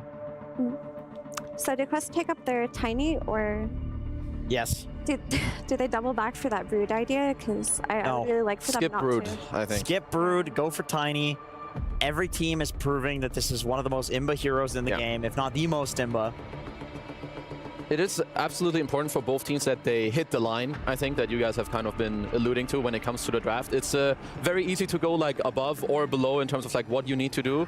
OG definitely did too much in the last draft, also maybe, you know, giving up the Void with your type of bans, but whatever, like we can focus on game 3. I like that they did take out the Darkseer. This hero is just such a big threat. What he does in every game, his team fight, his items, auras, whatever it is just so strong. I think right now both teams will be very happy with what they banned and what they got. It's like a very easy foundation to move forward. So I would say that the draft for me, honestly, it starts here. And Jakiro has gone up in value so much this tournament because at the very beginning, people were not looking at this hero, but when you look at it, it's a very strong side laner. It secures side lanes the way that Hoodwink does, and it team fights. Team fighting supports, they open up room for you to always have a means to play that mid game, you know? Last game, they had the vacuum into Macropyre combo. This game, they can do it with any other stun. Yeah. Also, what has won the last 2 games has basically been hard carry with team fight. I will not be surprised to like kind of see both teams look at these type of heroes, you know, have like 3-4 team fighters with like a Morph, run back a Faceless Void. Obviously, whatever is good for the carries, they will want to call it, but I can see like a clash of pace. You need to be able to fight. We've seen it in game 1, we've seen it in game 2. You need to be able to fight minute 10, minute 50, minute 20, into ages, whatever it is, you need to be able to fight back. I think another nice thing about Jakiro is the versatility that the hero has because of the facets. If you lack tower damage, you can go for the fire one. We've seen a lot of people doing that these days. If you lack damage, you can max the Q and go for the ice facet and deal a ton of damage. Jakiro also can level up the stun and play for, you know, stunning and team fights. There's a lot of options with this hero. It can be played as 4, it can be played as 5. It's really great with the Beastmaster in lane. That is a nearly unlosable lane, to be honest. Let's see, I wonder what OG have been... Like, they always love to like try to shut down these heroes. They know that Beastmaster is a hero that if you give him a good game, he's gonna dominate the early game, he's gonna give you ages, he's gonna dominate the mid game. I don't know how good the BZM Sanking has looked or if that's a hero he wants to play, but people keep talking about this matchup that it's good, you can invade the stacks and like defend the towers. But whatever allows him to like kind of tempo control the Beast, I would like them to think about that. And some teams have been running Alchemist into Beast, actually, to some success. I wouldn't mind seeing that kind of draft come out of OG in this game 3. I could see that. I mean, Quest has lost, I think, 3 games against Alchemist. So they're... And my take on that is that I think they struggle with the pacing that Alchemist provides as a team. That's just an issue that they have run into. And Tomato plays a mean Alchemist. You go for the Hoodwink instead. I mean, this hero picked up whenever it can. Very strong support, outtrades anybody on a side lane, and gives you that early game map threat, right? Going through the gates, being able to gank, being able to secure runes, it just does it all. Yeah. Like also when you play against Beast, he reminds me of, obviously they're not the same hero, but it's a type of hero like Necrophos. If you're not killing this hero on your initiation, like you don't have enough burst, he's gonna roar, he's gonna get full stacks, you're gonna lose the fight. You need to have enough damage to either burst him or that you carry Blink, BKB, you jump him with like a Deso, right clicks and get him killed. Because if you can't, I think this is a different answer that I saw first from Liquid. If you doom the Beast, he can't heal because obviously you're dooming him, he also can't use roar. So I can see the answer here. Can you just Rubik now, if you see the Doom? I think so. It'll be a good answer, at least, for Mr. Quest. Also, your lane is pretty chill. Beast Rubik, nothing too wrong with that. Is there any flex potential on the side of PSG.Quest? I don't think I've ever seen Noob play Beastmaster, but the flex that we saw from XGWBG the other day does have that in the back of my mind. Maybe. Still. Maybe they've played it. We didn't know it about XM either. True. So... could be an option. I do think Malik's Beast is it's pretty PogChamp itself, so yeah, you might just play it anyway. Very strong. Well, they're taking into their bonus time for this. So if it's not going to be the Rubik, maybe they want to select something that would offer potential a little bit more flex, but they do have to pick 2 heroes in a row. They might have been considering running back the Sven here because it looked so good for them in the last game and they wanted to keep the flex open. Ooh, they still go for the Tiny. Instead. I think that's fair. I forgot that this was in the pool just because it's always banned, especially against Quest. These are 2 supports on the side of OG that are very burstable and worth bursting if they do end up running the Snapfire as a support, which maybe this could be a snap mid, because we did see the snap destroy a Tiny in the mid lane. I think it was actually Quest that was on the other end of that. So I don't know, maybe that's why Noob was willing to pick it here, because he thinks like, okay, I know how to play against this matchup. I'm a Snapfire expert, something along those lines. And depending on what they pick up, it could even still be a I mean, so do they lock in their other support now and then keep last pick for TA 2000? Is there... Because you could pick, theoretically, you could have also picked your carry here because you see the Doom matchup. But perhaps they just want to value the carry to carry. We have the win condition later in the draft and end with that. I mean, they have like the overall last pick, so they probably just take their support here. They go for the Batrider. I think their Rubik looked like a really great option for them, but we have seen Batrider go up in stocks. Also, this does keep the flex open because some Batriders were run mid in this tournament, and a lot of Tinies were run as position 4. I will also say that I like the response in terms of when you play against Doom, you want to be able to also start the fight yourself, right? Don't always be like, oh, let's wait, he's going to blink Doom someone. No, you have your own condition now. You can toss someone back. It makes it annoying for Doom. You can start your own fight with the bat. Yeah, honestly, I think both teams are getting what they need. I like what Quest have so far with the 4 picks for sure. That's a good point on the repositioning. The Tiny and the Bat both offering options, because I feel like Doom, he just runs at you. He fights in a specific area. You want also Snapfire with the kisses. Like, you want to lock people down in one spot. And even if Doom starts the fight, if you just move the fight to another location with the Bat and the Tiny, oftentimes that alone can be enough to win the fight against these particular type of heroes. And also these backline supports like Snapfire and Hoodwink, they've historically suffered against that because it's his job in a fight to go over the tree line and hunt these heroes and kill them and not make them able to cast multiple spells in a fight. It is a little bit different now though, because Bat used to hunt Hoodwink and trees, but they removed the vision off of his sticky napalm, so it's a little bit easier for Hoodwink now. Okay, so they will at least run back the Invoker for BZM. Well, you can have Vessel again, you can rotate around. It's still quite annoying for some of these heroes. I will say it's susceptible. To me, already I can see that the mid-game is very polarizing for either side. Like, if they're ahead, they can really destroy the enemy team. But at least for now, you know, you need to set up. Your carrier's going to be blind. It can maybe help offset, like, the carry-to-carry matchup a little bit. Your Invoker can gank, can give you an alacrity later. So it's classic OG. You have really strong supports too as an Invoker. You have a Snapfire and a Hoodwink. So you have a 3-man ball that you can always run around, right? And a lot of range damage to play with. The issue for Invoker, though, is like there is the lasso factor. Invoker does not like being repositioned into a fight. If he gets dragged in, if he gets tossed back, that could pose a huge problem. I'm looking at, maybe even for both sides, I'm looking at Linken's carries that get Aegis. I think Aegis is very good for, I mean, quite obviously, any carry would want to have it, but if you play against Doom and also if you play against Bat and Beastmaster, you're very much reliant on jumping one hero and getting him killed. So like if I'm looking at OG's carry pool, Morph is maybe a bit iffy, perhaps Beast's lane is too good, but I'm looking for a type of carry who can play high tempo and help you hit either buildings or Roach, because I think you're gonna need it. Yeah, I agree with that. I mean, there's still TA available for both sides, which is not the greatest Linken's carrier, but it is a good Roche taker. It's a little better against these like DPS heroes like Batrider and Tiny that used to be able to tear through the refraction. Now that that's just a shield, it doesn't really matter as much. How does a TA do against Beast in lane? Should be fine. But I'm also kind of looking at maybe even Quest want that. Like maybe if you're OG, you want some Wind Ranger. Wind Ranger wouldn't be bad. We've seen Wind Ranger do great versus Beast on lane. I think Morphling just makes them... Okay, it is Morph. It makes them more sense because you just replicate, you take the Tiny stun. A lot of teams just Morph into Tiny. And the Shard is going to be high value here on Morphling, right? You're going to be able to... It's going to help you versus Aurora, versus Ice Pop, versus Tiny Avalanche. So if you're Quest, I feel like you want a hero like a carry that matches your timings, right? Minute 10, minute 15, you can be good. Jenkins already talked about the TA. I think TA versus Doom is kind of annoying for Doom because you do well. Ooh.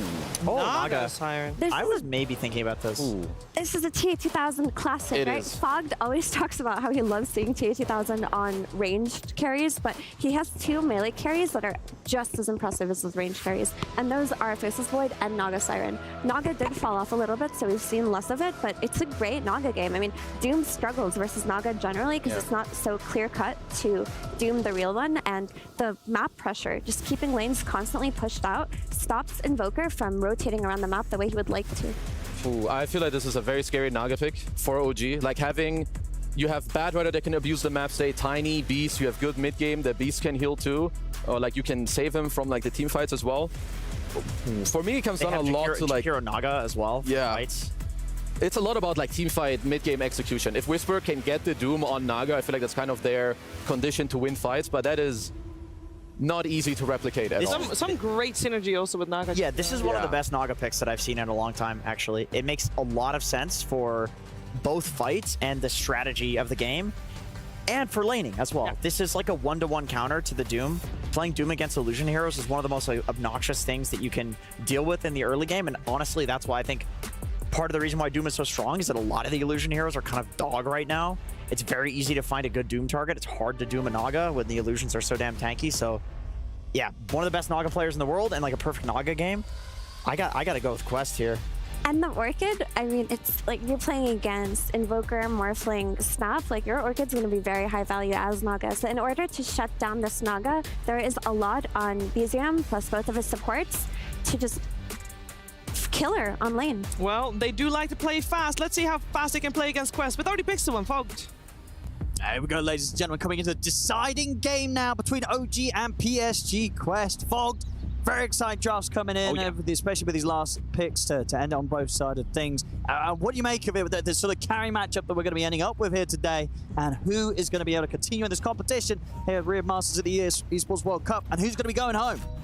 It's a good question. It does look like a very, very good Naga Siren game, and it's been having some pretty good success at this tournament too when you can slow down the pace of the game versus some of these drafts. Tomato has been a beast on his Morphling though, so let's see how he's going to be able to do to withstand the pressure of multiple different things to reposition him, and a very strong overall draft that PSG.Quest has to be able to fight early.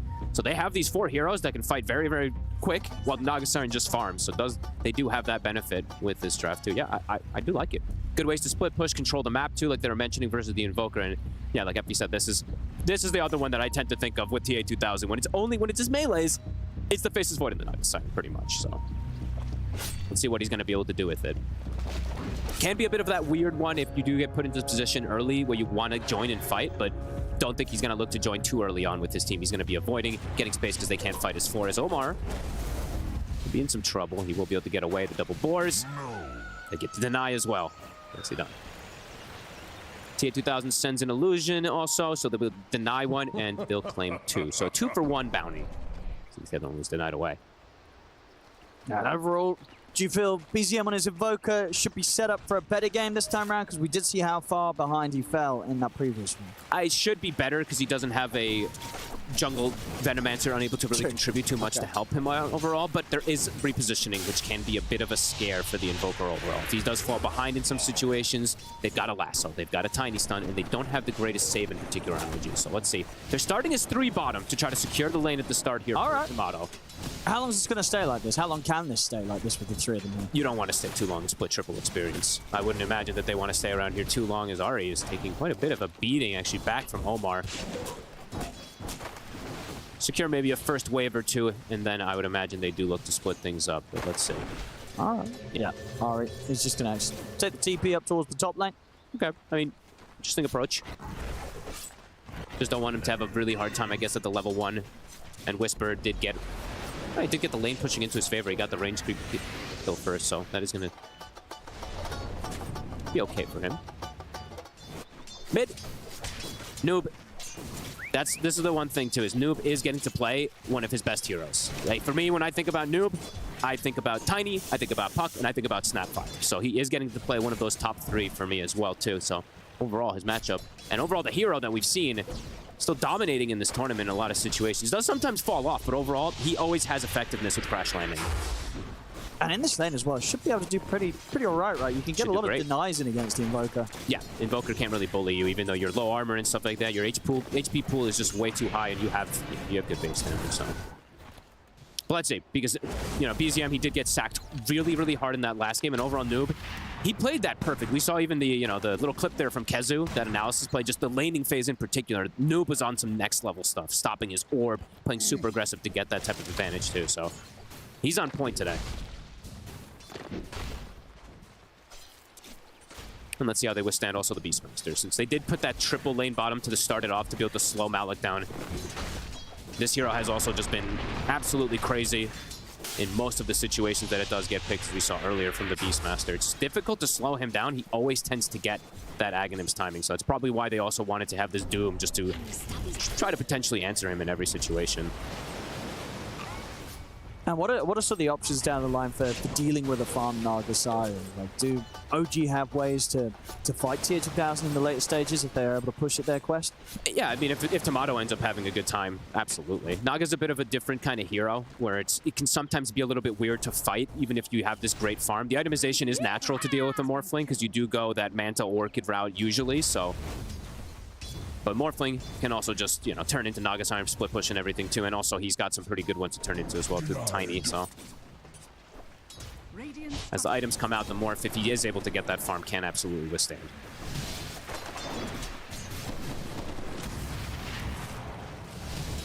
So it's going to be difficult for OG to get aggressive in this lane. Seb might be in trouble. I'm going to chase him down. Tomato trying to fight back. Seb juking around the tree line, but he's going to go down. First blood for Malik. Instant tip.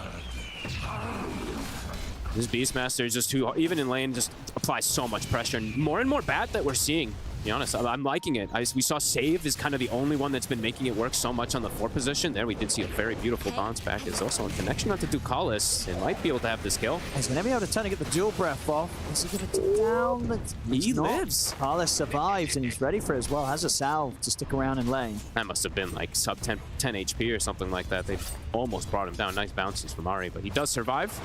And he's securing the lane for TA 2000. He's getting pretty much every single last hit, 21 and 9, extra denies too, so good absorption there from Ducalis.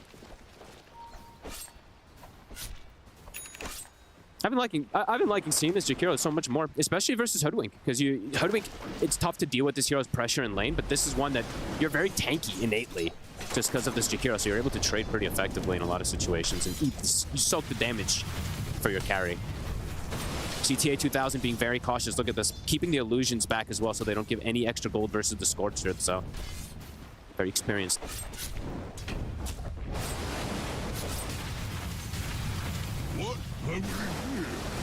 In the mid lane.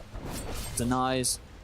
Continue to favor that of Noob on his Tiny. So, we'll make sure that BZM doesn't have the easiest of times mid. He's still able to farm on the Invoker. It's just going to be really what BZM does after the laning stage. It'll be way better than last time, at least in terms of him getting some scaling in particular. Because he literally just, it felt like from this point in the last game, he just started ghost walking and was running around everywhere.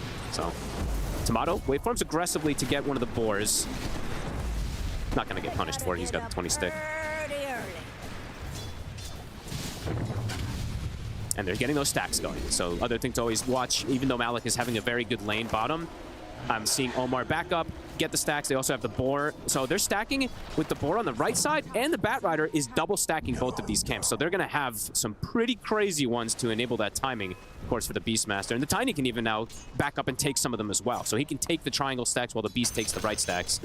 We're getting a very, very good start here on the side of PSG.Quest in terms of economy. And I would say for the side of OG, they don't have the easiest way to steal stacks. Invoker is not one that just waltzes in and, you know, like we see from these Sand Kings, you just stinger it, stun it, it's gone or something.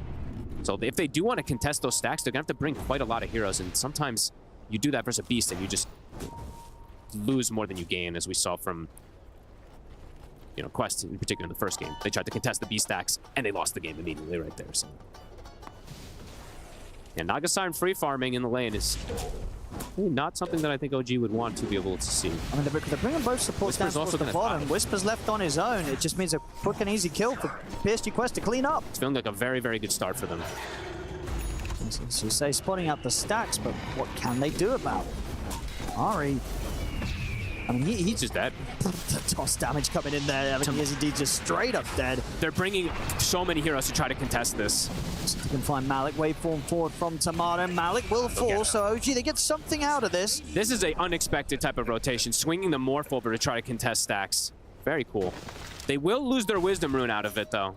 Ducalis was able to sneak over there because there's so much attention being put onto the stacks. Can they kill him?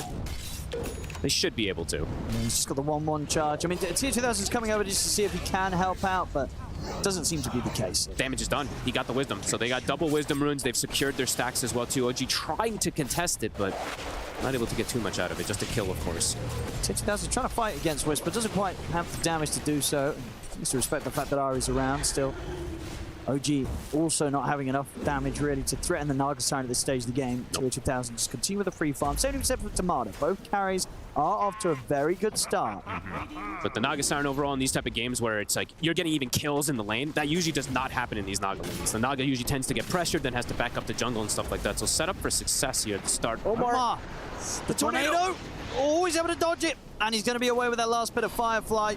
Good escape here on the bat. And look at these stacks. They're starting to get worked on. BZM, he's just going to run in to try to contest it. Might actually be able to claim a couple of them here. Another toss here for Noobs, able to take down Ari.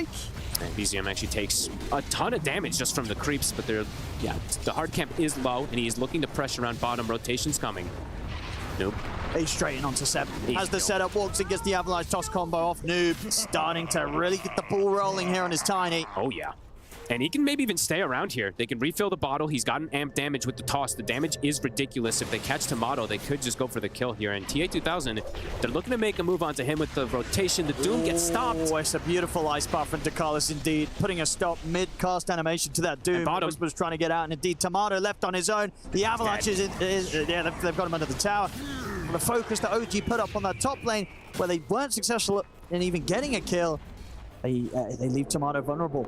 It's probably one of the best starts you can imagine here for this side of Quest. Dominating the bottom lane, 2 components already for Malik, and he's got the stacks to go back to. They want to try to slow him down. BZM needs to get the successful rotation. Should have a pretty good shot here with the 3 of them. Malik indeed will get taken out. So OG finally able to strike back. At a necessary time to at least slow down the Beastmaster, but he does have crazy stacks to be able to go back to and catch up. And the Naga Siren now at this point can just back up and go to jungle and farm. So it's going to be a tough situation for OG to make moves around, especially since they lost the double wisdom. So the supports, they're suffering. And the supports on the side of PSG.Quest.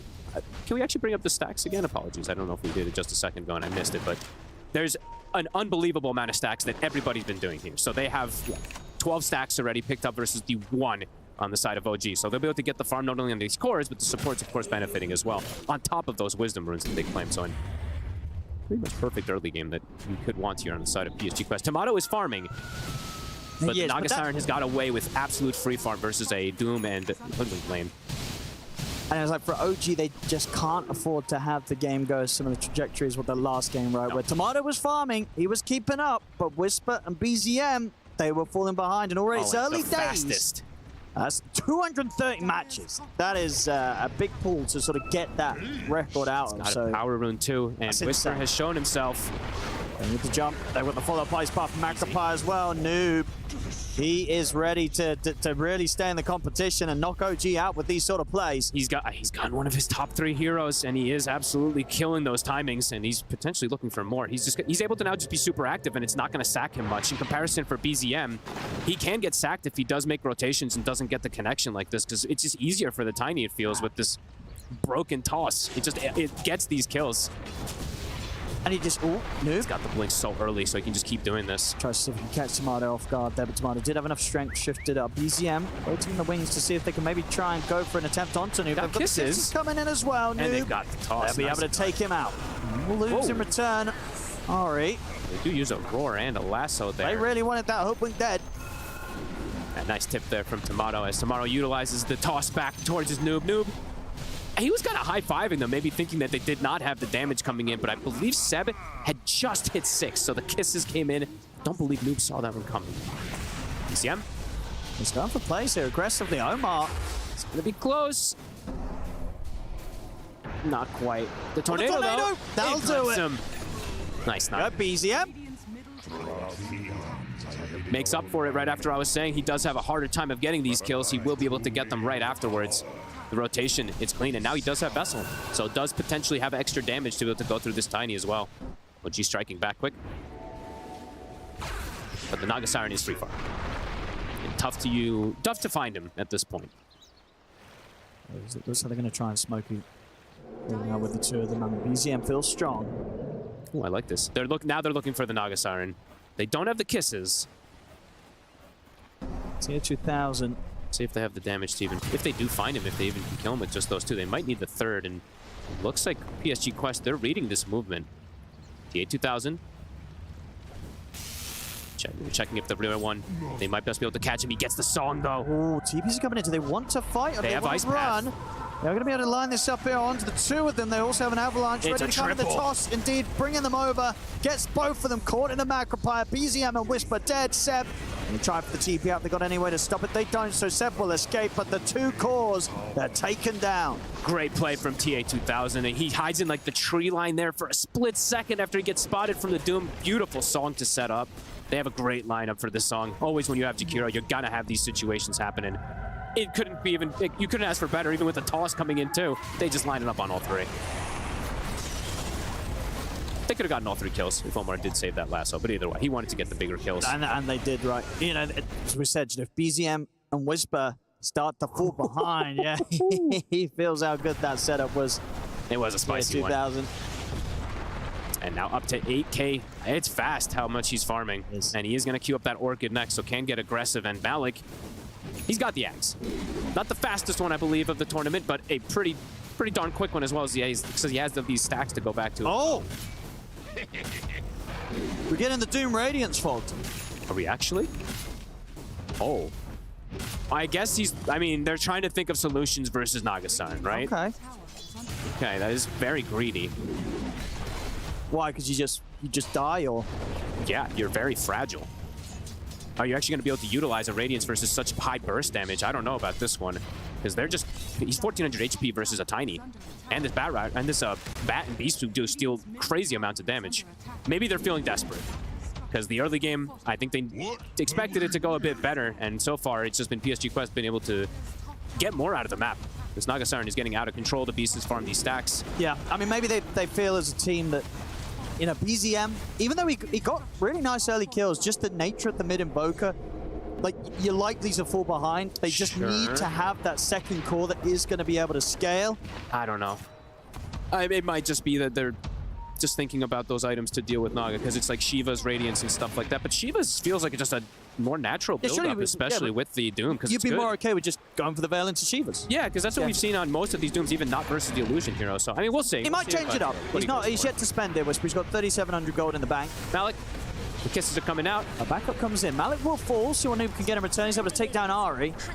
BZM should be able to get out of here with this tornado. Okay, good hit. They'll lose their ward for it. Can they disengage successfully? Omar looking perhaps for an opportunity here. And he'll find Seth. Yeah, we'll go for that. It's a quick and easy one. Able to drag him over into the hands of Noob. Punch. That ward probably will get dewarded as well, too. So playing around that vision that they have there as they strike back quickly. Tomato getting closer and closer to the Manta. So we'll have the answer versus the Orchid that's going to be coming out from TA2000 in moments. But yeah, those other 2 cores, the Invoker is falling behind again. And I'm just waiting to see if Whisper does commit for this Radiance. I don't know. Not the biggest fan of it, but...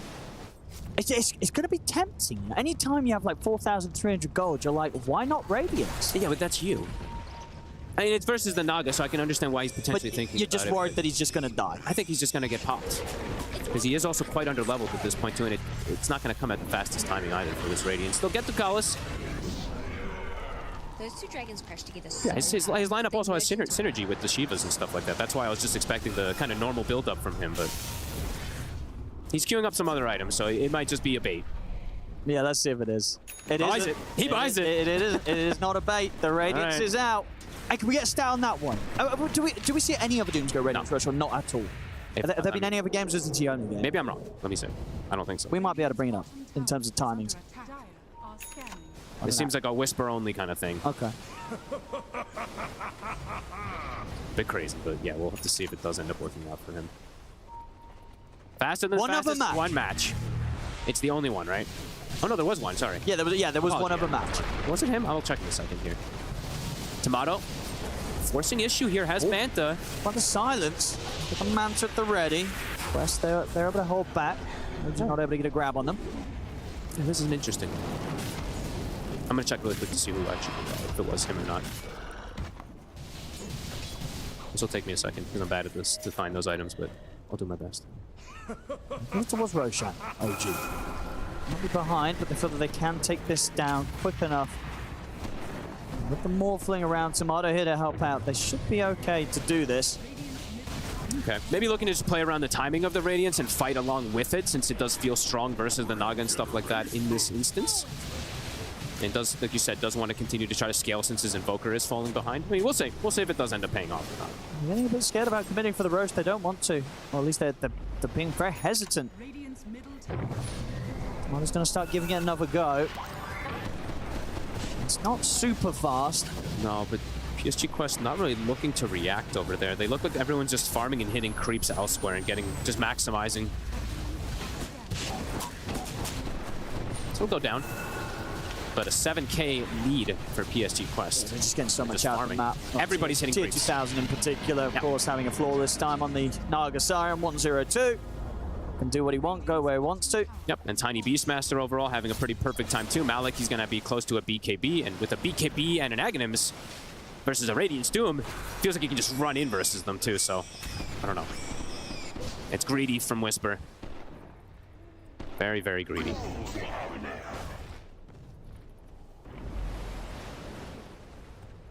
And PSG.Quest not too fussed about anything. The gold lead just continues to grow. Looking to play around it. Play around more around the Naga Siren here. Ducalis is sitting behind him as well. Max Ice Path at the ready for the combos. Ward is placed down. Will get taken out immediately. And they'll disengage. BZM is just super far behind now. Just constantly making moves. He's 4-1-2, but it's a similar situation as last time where he has 50 last hits at the 19-minute mark. We're seeing the Mage Slayer queued up from RA this time, so looking for answers versus this big magic damage, the Beastmaster in particular, but the BKB's already done, so it's super early for this Beast. So they won't have a pipe from their offlaner, but they'll have at least a Mage Slayer coming from one of the sides to negate some of the damage. This pipe also feels super valuable as well, too, in this game for an OG.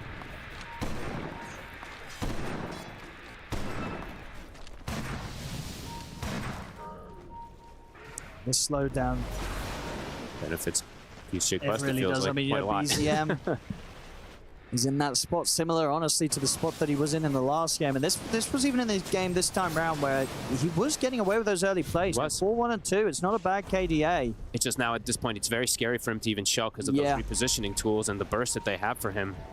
Omar might just, I mean, I don't know if he's going to actually finish this fight. He might just be able to go for the Blink Dagger on the bat as well, too, because then they have simultaneous initiation that they can go for. And Noob also found an amp damage. And they're getting quite close to BKB timings as well, too, to be able to counteract the Radiance in particular and some of these other things. So, Noob, do they have enough? Didn't quite get the toss back onto Whisper. But the gold lead just grows. Now he's going to get farming and farming. Unless OG can sort of make a play around BZM, it's going to get very close to the point where Noob's going to be nearing double the net worth of this Invoker. And it's a hero that can do it much easier as well, too. Like, once he gets these items. Just so much. Yeah, if he gets his Conda, if he gets BKB, he'll have answer for the Invoker, and he'll just be able to do so much damage. Well, it's complicated always for the Invokers. You have to just be, you know, pretty on point with your spellcasting. Wisdom Rune. OG considering making some type of move here. They'll look at Ducalis. Running under the tier 2, they'll get him. Get that 5-position kill. Tomato still with Aegis for 2 minutes, playing it past the tower, trying to get as much as possible. Getting some kills, but it's just on a 5-position. And TA2000's heart, it's almost done, and BZM getting gone on. There's rotations coming, but BZM might die before they make it. Ooh. Well, and that's the tier 2 in trouble as well. They get the song off. He's able to TP. There's nothing to put a stop to this. Tier 2000 gets the kill, gets out. Oh, what a play. And that's the heart now done. Beautiful songs back to back.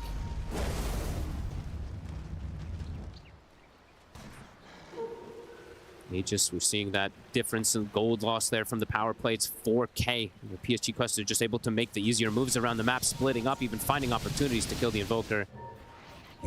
16,000 net worth on this Naga Siren. These timings are some of the faster ones. I don't think I've seen a Manta, Heart, Orchid at 22. Yeah, do we get the heart shot? Oh, I guess we'll get it It's out coming. when it gets delivered. We'll be able to see the timing. Yeah. This is way faster than the last one that I saw. Is it the fastest? I think so. Because he's gotten Gonna kills in find it. out. He has 350 CS. I think it's the fastest. Let's have a look. Is it the fastest? I bet you a shawarma. Let's have a look. Let's have a look. Let's have a look.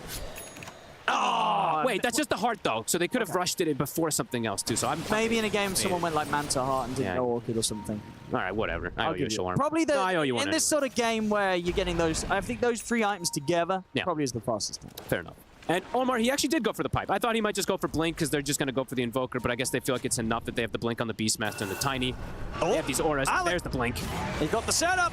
Oh, the Centaur even working with Malik. It helps out. Macropyre's down as well. They're bringing it over to burn through BZM. His game continues to suffer. This game is rough. It feels similar now to that last game where it's Tomato versus the world. It is. And it's a game where it's not an easy one for Immorph by any means to solo carry versus BKB piercing, double disables, tons of burst, and a Naga counter pick matchup. Yeah, this game is completely in the hands of PSG.Quest right now. Yeah, I don't know. And this Radiance just doesn't feel like it's done much of anything. Well, they're going in, and now they're going out. And I'll tell you what, Whisper's going to get out. Ari, on the other hand, he won't. He'll get a kill. He'll get a kill. But he'll get support for support. Use the wall for that. Tomato just trying to pick up what farm he can here as the more into the Naga Siren. Yeah, I like it. He was able actually to find someone to actually replicate into, so can get a little bit of extra farm because he needs it desperately in this game. I mean, how is it that in both these games do you feel that BZM has just fallen so far behind? Is he just too focused on looking for kills? Does he sort of need to take some time out of his schedule to actually hit some creeps? Like, why does the Invoker always fall this far behind? It can also just be because they're playing very farmy on the Doom and everything, too, that he feels forced to make these moves. And this time... Oh, that's a kill right there. They're able to get the jump burst onto Tomato. It's looking pretty rough for OG. Extremely rough, as they might even get sandwiched up here. Seb? I know I could just walk up and go for the lasso. BZM's going to get the space to TP out, but Seb's in trouble. Yeah,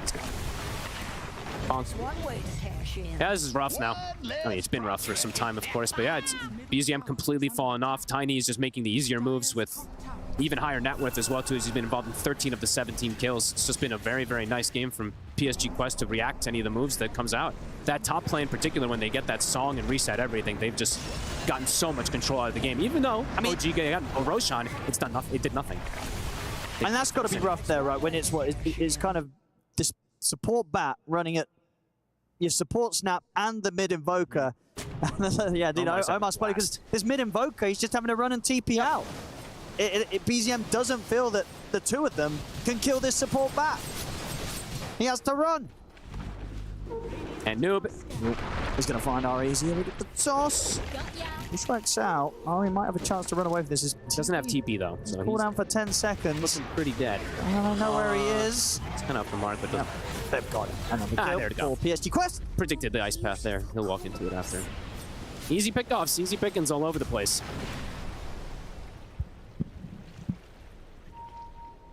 What do OG do? BZM, just a difficult place to farm his TA2000. Song setup. If they go just Orchid into the Avalanche toss combo. They've got so many heroes They should be able to kill him. Oh, he got BKB. Oh, he did. During the song. All right. He's turning. He's ready to fight back. They'll get the roar onto him. Able to kill off Omar. Can they get anything more with this OG? They'll try the tornado setup onto Malik, but Malik's BKB allowing him to get just enough far away. Same to be set for TA2000. That was a clutch courier They might still get Malik. They jump in, they get the bushwhack, they'll get both of them. Tomato's got the work cut out for him, but that is one of the plays that could potentially do it. It's still a lot that he has to do, but pretty much the perfect time for the BKB to be delivered. What a courier. Yeah, tip him. For sure. Tier 2 will get glyphed.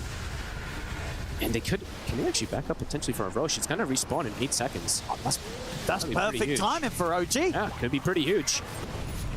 I mean, TA2000 can look to pressure the map out of it too, and he's going to be getting close to a butterfly. They are scouting the Roche. It will spawn. See if they want to make the call to head over there and try and take it. I imagine they have to do some type of these desperate moves still. So yeah, you go for this Roche. I mean, just ideal Roshan respawning time here for OG. It's like Gaben, just giving it to them a little bit there for the Roche at least. And the BKB timing pretty much perfect. I mean, Tomato said he's got his work cut out for him. Couldn't have asked for a better opportunity when they're falling behind like this. And BZM was in area, too, to throw the alacrity on into him, too, so he did good physical damage. Can Tomato do it? Would be pretty crazy. Aegis. He's had some pretty insane games. He has. This is going to have to be his best performance to try and carry this. Absolutely. Game right now. It's tough. It's very, very. It's still tough. a mountain to climb for sure. He does at the least have alacrity behind him. That's the one nice thing. You know, he does have at least some type of amplifier, but there is still just a huge difference in gold between him and TA2000. And TA2000 Tomato. flying Tomato. He's able to start shifting, and of course does have the Aegis. They've got him once. They have a lasso. He can't get out. He's able to get the BKB off. The lasso will come in afterwards. They drag him back. He's got a cheese, And actually. actually getting the BKB off first does allow him to survive. He's going to play aggressive jump forward towards Omar. Deep. The BKB comes He to went an way end, though. too deep. He could have run. He opted to play aggressive to try and chase for kills, but he was completely on his own, and he pays with his life. He maybe thinks that he's just going to get caught anyway if he tries to run, because they do have so many repositioning tools, but yeah, ends up just giving his life as... I mean, they got the Aegis, they got, of course, lost a little bit there with the timing and stuff like that, but put right back into their place with the positioning of the game is. TA2000. He doesn't have the BKB. It's coming on the courier, but... They know where... Oh, is he because he's invulnerable to dust during the song? Yeah, but they're still going to catch him anyway. They will get him anyway. Indeed, as he comes out of it, the AoE is still over him. Oh, I'm proud of you on that one, Owen. The invulnerability one. Well, I mean, how else was I it going to hit him? I'm glad you know that I wasn't one. going to be like, well, that's a bug. They pressed dust. It didn't hit him. That was nice. You do. And they get Ari in the meantime, too. I believe Noob found a solo kill, if I'm not mistaken, there onto him. So, yeah, right back into that super confident positioning here. And they were probably still very confident, even though they did lose a couple heroes there versus Tomato, since TA2000 is just untouchable. The butterfly is just so early, and they don't have heroes to really answer it. Whisper has to just hope that he can find like the pretty much best dooms possible, but TA2000 is just not giving him that opportunity. And it's tough to see that he's going to do that type of mistake with the type of game that he's been playing so far. 490. Okay, I won't give him the extra 2 CS, but 498 CS in 29 minutes. Some pretty outrageous stuff. And he's even keeping up with levels. I always like to comment that too. It's like sometimes these Nagas, these illusions, they fall by. It's a level 20 Naga side. So Morphling is level 18, but Naga's still got a 2-level advantage because of everything.